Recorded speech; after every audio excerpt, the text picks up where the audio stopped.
E para falar um pouco mais sobre morte e suicídio, nós convidamos o médium e conferencista espírita Raul Teixeira. Do ponto de vista do espírito, o que acontece com esse espírito? A questão do suicídio é uma das questões bastante intrigantes, em função de que nós temos por costume, possivelmente pelas tradições religiosas e pelo caráter cobrador da sociedade, de admitir que o suicida é alguém irremissivelmente perdido, está condenado ao fogo do inferno, e há religiões que inclusive não os considera mais, não realiza orações em favor deles, exatamente para o indivíduo que mais necessita. É diferente no espiritismo? É diferente no espiritismo, porque a proposta do espiritismo é de que todo indivíduo que se suicida, ele deve estar vivendo um quadro diferente na sua intimidade psicológica, na sua intimidade psíquica.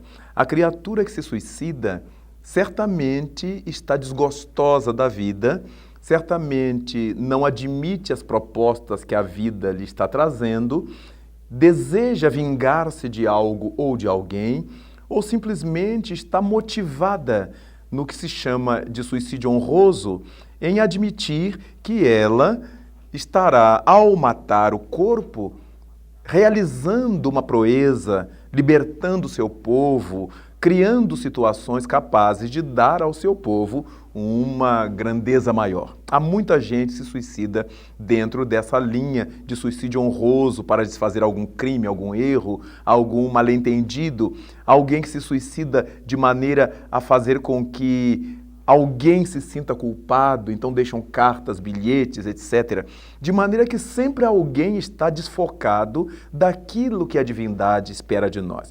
De modo que, para o espiritismo, cada suicida tem um nível de responsabilidade. Não se pode tomar de uma craveira e, a partir dali, todos são medidos pela mesma craveira, pelo mesmo estalão. Um guarda-costa, por exemplo, né? Está ali para defender a vida de uma outra pessoa. Numa situação qualquer, de um tiro, por exemplo, esse segurança se coloca na frente dessa outra pessoa e acaba morrendo. Este é um suicida? E este é alguém que desejou salvar a vida de alguém. Se nós considerarmos as leis divinas, ele não será considerado suicida, porque, em verdade, ele não tinha intenção de morrer, não tinha intenção de se matar. Mesmo aquele que está fazendo por onde se matar, nós consideramos como suicidas indiretos, como o caso dos que têm vício, do tabaco, dos excessos, da droga, etc. Se ele estiver fazendo aquilo como um hábito, como um costume, mas não é com a intenção de se matar, ele é suicida, mas é um suicida indireto. Muitas vezes a criatura sabe que aquilo vai levá-lo à morte.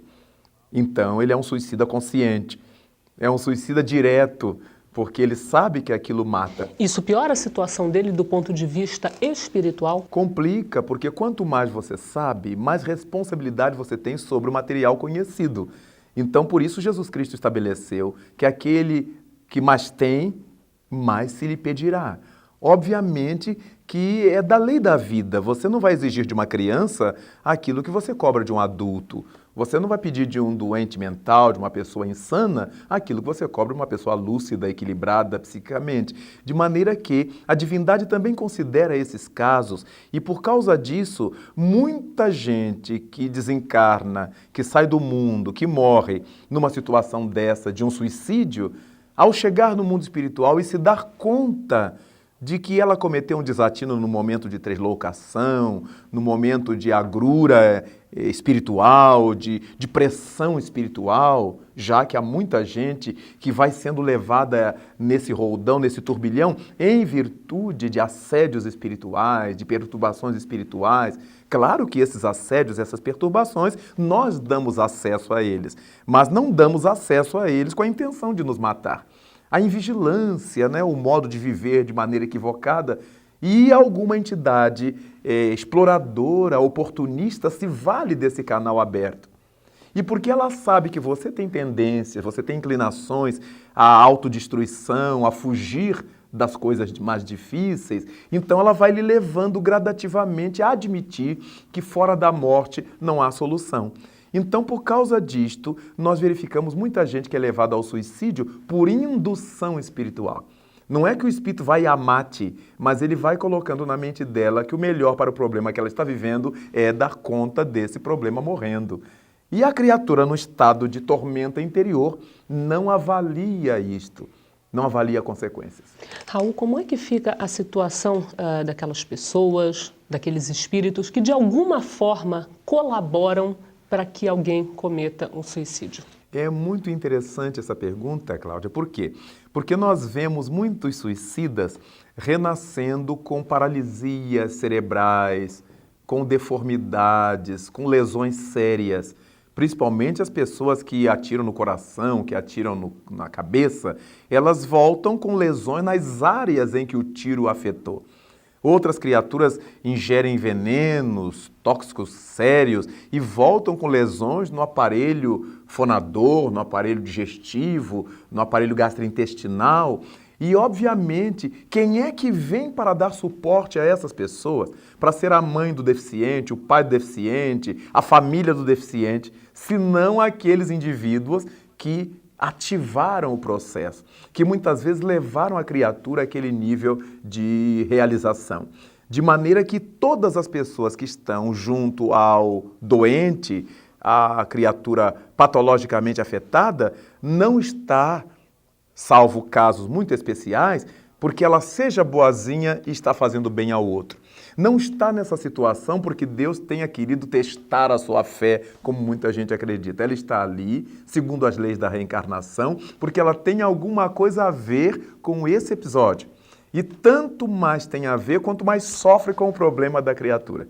Então, costumeiramente, vem como mãe ou como pai, que são os que sofrem mais diretamente, mais proximamente, os que têm mais trabalho com essas criaturas. Depois vamos espalhando os irmãos, os avós, os tios, até a sociedade, que de uma forma bastante ampla é a grande responsável pelas coisas que ocorrem ao indivíduo. Bom, Raul, e aí? Morre, a pessoa morre, tradicionalmente na nossa cultura, o funeral, e depois disso? Acontece o que com o espírito? O funeral, Cláudia, naturalmente é a homenagem que a gente faz, que a gente presta ao corpo que serviu durante X anos, X dias ou horas àquele ser espiritual. O nosso ser espiritual querido, nosso pai, nossa mãe, amigo, irmão, etc., não estão ali mais naquele corpo que a gente reverencia e que vamos todos levar à última casa, né, a última morada, como se costuma dizer. O nosso ser querido é o ser espiritual. Então ele volta para o mundo normal primitivo de onde ele veio. Todos nós que ocupamos um corpo físico, depois da fecundação do espermatozoide no óvulo, nós viemos da pátria espiritual, nós viemos dessa dimensão espiritual. E, obviamente, ao sairmos do corpo, retornamos a esse mundo dos espíritos, a essa vibração especial que nós chamamos de mundo dos espíritos, a essa frequência especial que é o mundo dos espíritos. E ali, então, em função de como tenha sido a nossa vida, nós vamos passar a viver a nossa consciência. De modo que a cada um será dado segundo suas obras, alertou Jesus Cristo.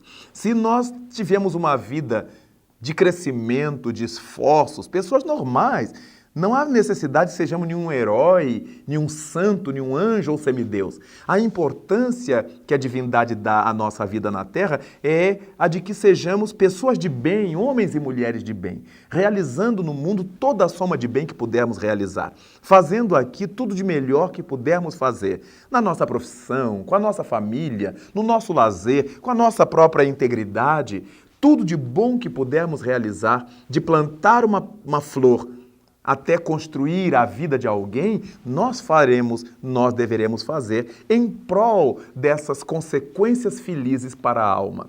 Quando falamos em consequências felizes para a alma, muita gente pode imaginar que o Espiritismo se preocupa com uma felicidade que a gente vai viver depois da morte. Ou apenas depois da morte. E não é assim. Não pode ser assim em nome da justiça de Deus. Se a cada um é dado conforme suas obras, quando é que você vai receber essa alegria interior? No momento em que você realiza a obra.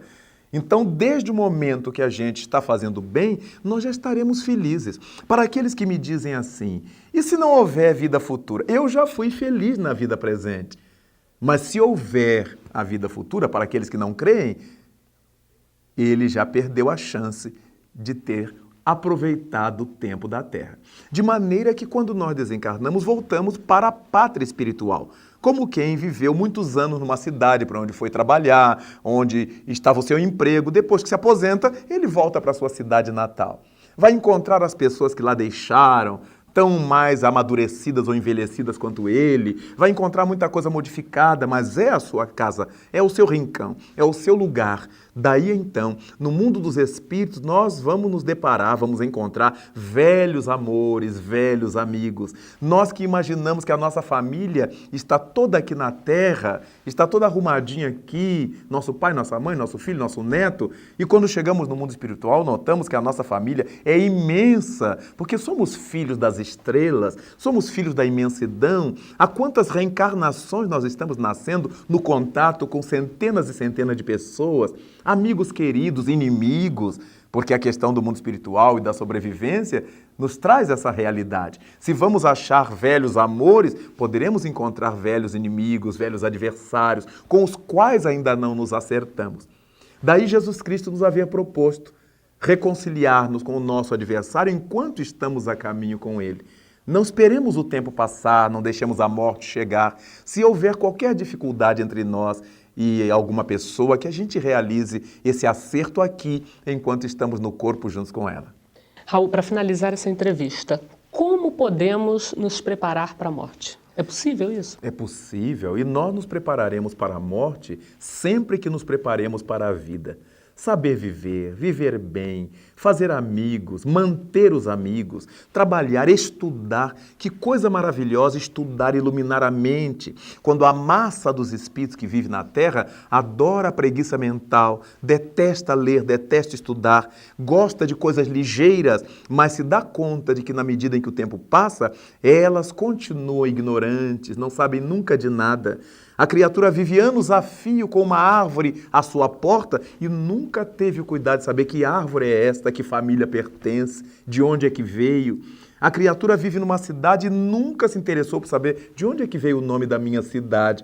Então, quando nós procuramos cultura, aprendizado, isso é crescimento espiritual. Quando nós estudamos, aprendemos a tocar música, a cantar, a desenhar, a falar outra língua, quando aprendemos matemática, física, engenharia, o que for, nós estamos evoluindo espiritualmente. Evolução espiritual não é apenas evolução religiosa, é evolução do ser como um todo.